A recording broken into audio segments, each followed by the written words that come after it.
You know, I want to talk about something that was questioned and somebody clipped off and posted on TVTrax on YouTube from the Don Tony Kevin Castle show.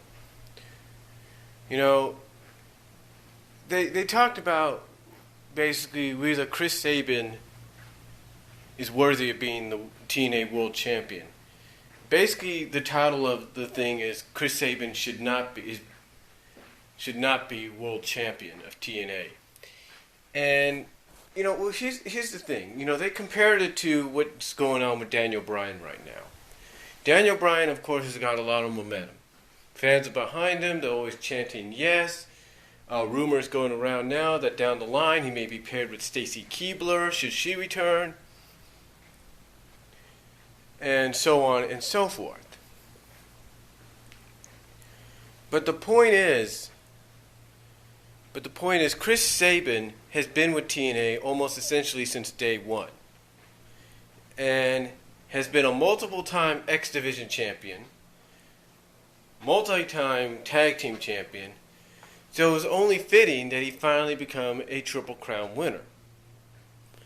Now you might say that it didn't make sense, that there was no hype, there was no real storyline. Well, actually, in a sense, there was storyline. It just was kind of bulldozed under, if you will, because of the whole Aces and Eights versus TNA thing. It was basically bulldozed under. It was there. It was just being bulldozed and placed underneath the main storylines of Hogan, Sting, Main Event Mafia, and all that, and Aces versus Aces and Eights. That's mainly what happened. You had the vignettes and everything. You had them giving him that push. Now you might say, well, it doesn't make sense, seeing as though he lost to Austin Aries, who was in disguise of suicide, and then just regained it a week later. It doesn't make sense. I know some people might say, if you really wanted to prove that it makes sense, you should have kept the belt on Sabin. And that is true. You should have kept the belt on Sabin. But TNA is trying to go for, I guess as a lot of people call it, they're trying to go for that shock value. They're trying to go for the moments. Basically, the moments you don't see coming. Like with, Sabin losing to Aries in the disguise of suicide and then regaining it a week later. I mean, you pretty much knew Sabin was going to face Bully Ray for the title. You just didn't know how it was going to happen until the whole Destination X edition of Impact came to be.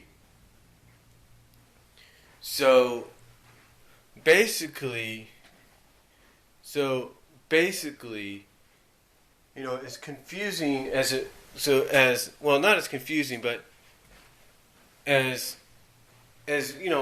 much as people don't want to look at it in a sense, and I haven't been watching TNA that much, but I've been paying attention in my own ways by watching the highlights and stuff.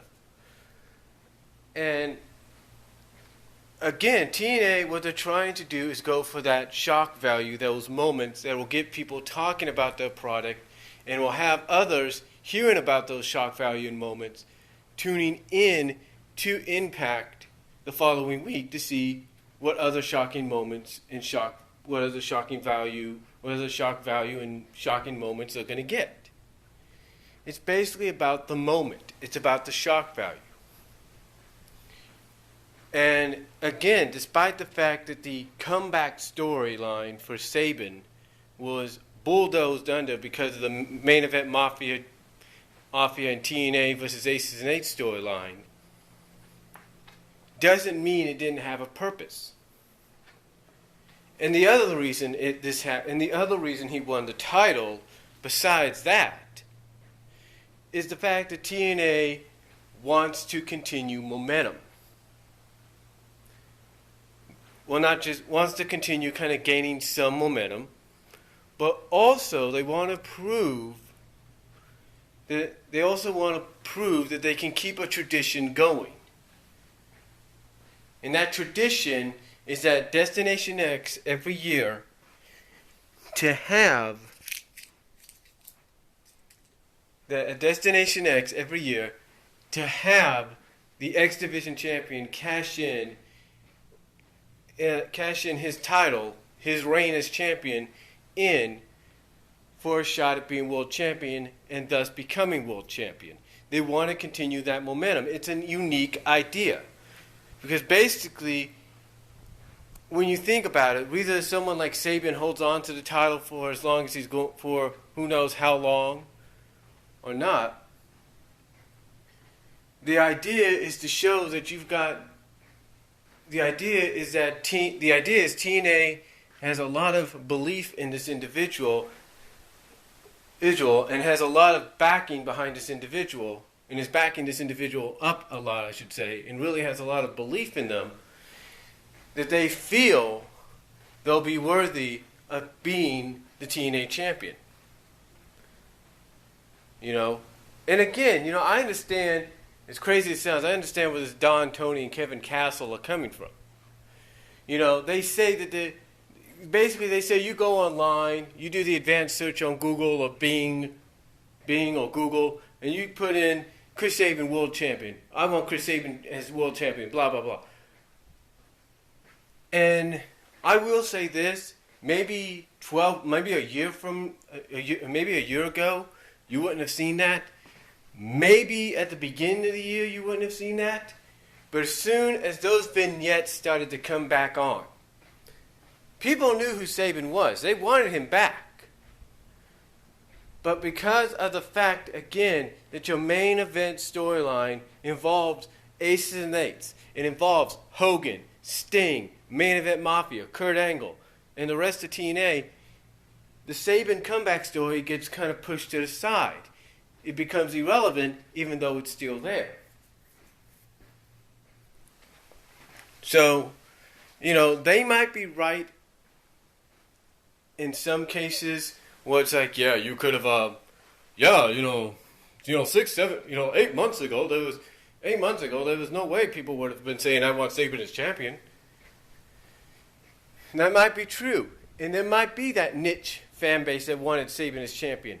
But what individual, what wrestler or diva/knockout doesn't have a niche fan base that wants to see them as champion?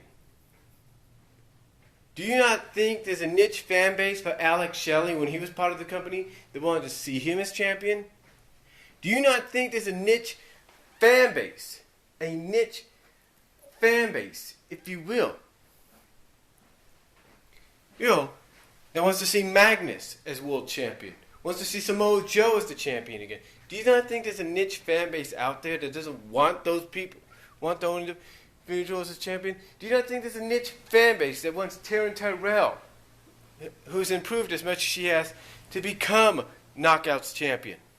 Do you not think there's that niche fan base? Of course there is. But the point is, just because it's not vocally in your face doesn't mean it's not there, and does not mean it's not going to get acknowledged, because it will. I'll give you a great example. Going back to one of my personal favorite hobbies, or favorite things to read, the Sonic the Hedgehog comic books. A lot of people say that the so-called Satayam fan base is niche now. It's still there, and it's very vocal in your face, but it's becoming niche. Like, basically the game characters, the game fan base, the Gamecast fan base, or the Gamecast fan base is becoming more louder, more acknowledgeable, more like in your face, saying, hey, we want you to put our Gamecast characters first and foremost before anybody else. And guess what? That has happened. But then again, you have that nostalgic fan base, nostalgic niche fan base, as some people call it, like to use niche in there, of the Satayam cast that says, hey, we want our characters back front and center because, they're the ones that started the book. They're the ones that attracted people to the book as well as to the show, and vice versa. And just because that fan base is still loud, but at times seems to get overshadowed by the Gamecast fan base, doesn't mean it's not acknowledged. And guess what? The Saddam Cast fan base, the Saddam fan base, is getting acknowledged again in the upcoming months, redesigns or not. You see, the thing is, ladies and gentlemen, just because they're not acknowledged, but just because they're not really in your face, just because they're not seen as much or as vocal as much, or just because they're put on the back burners or shelved for a temporary period, doesn't mean they're not going to get acknowledged. They will. And that's exactly what the whole thing with Chris Sabin's fan base, niche fan base, if you will, that wanted him to be world champion. It was acknowledged by TNA. TNA said, hey, let's give this fan base what they want. Let's make Sabin champion, and at the same time, continue the momentum of any time, the momentum that at Destination X, whether it's a pay-per-view or it's a Destination X, or it's a edition of Impact, whether it's a Destination X, whether it's basically a special edition of Impact. Let's keep the momentum going by having whoever the X Division champion is become world champion. I mean, who's to say, let's say, for example, next year, should TNA still be around, and they will be, believe it or not, I've talked about this already. TNA, should they do this again next year, and they will, do not think they're not going to do it again for the third year in a row.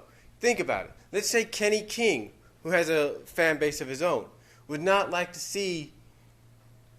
what I'm trying to say is, think about it this way. Kenny King could go on to become X Division champion, right? Once again. There's no doubt he will be. So let's say he becomes X Division champion again. And what happens? Next year, if he's still champion by the time Destination X comes around, he could cash in his championship shot to become world champion, to get a shot at the world title, and thus become world champion. Think about it this way. Kenny King could do that. Think about it in another way. Think about it like, say, the former Trent Barletta, who's now going by the name of Greg Marasuri or something. I can't pronounce that last name. But Trent, the former Trent. Okay? Let's say he stays with Impact Wrestling. He finds a home there. He signs on. He becomes an X Division, a main star in the X Division, becomes X Division champion, and then the following year cashes in for a shot at the world title, and thus, within a year of being part of Impact, becomes world champion. Think about it. This is basically what TNA is working on when it comes to momentum, trying to regain that momentum, trying to get people to tune in for those shock value moments. Basically by crowning people that you would never thought in this business on its own, this entire business on its own, doesn't matter what promotion it is, that basically that individual would become world champion. That would be the shock value moment they would go for. That's what I'm trying to say. Let's say Manic, if you will, the former Suicide. Let's say he's X Division champion next year. Whether he holds on, whether he is champion, whether he wins the title this Thursday, if you know what I mean, or not, and goes on to hold it till next year and cashes in. Who's to say he won't become world champion? The point is, ladies and gentlemen, the reason Sabin became champion is because it was a shock value moment, unexpected. Nobody thought they would actually do it. 2, it's to kind of acknowledge that niche fan base, if you will, that wanted Sabin as champion. 3, is to basically basically allowed the comeback story, if you will, that was kind of, pushed, became a little irrelevant, and kind of bulldozed underneath, is to help make that comeback story come full circle. If you get what I'm saying. And 4, it's to continue a tradition that's obviously become very popular by allowing the X Division champion, despite who it is, to cash in and become world champion. That's why it happened. So, is Chris Sabin worthy of being champion?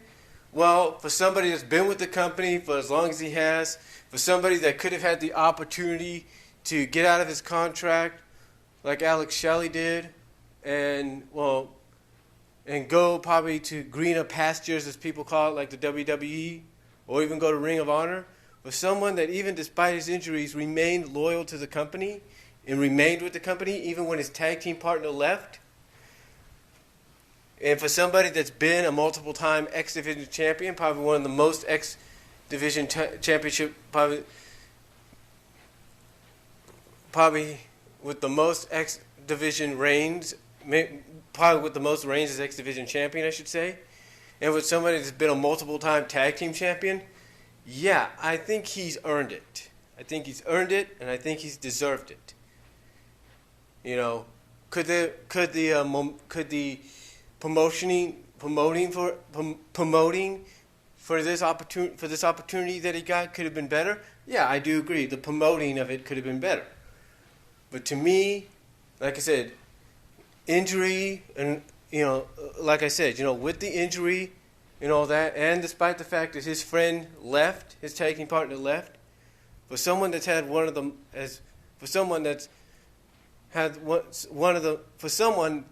had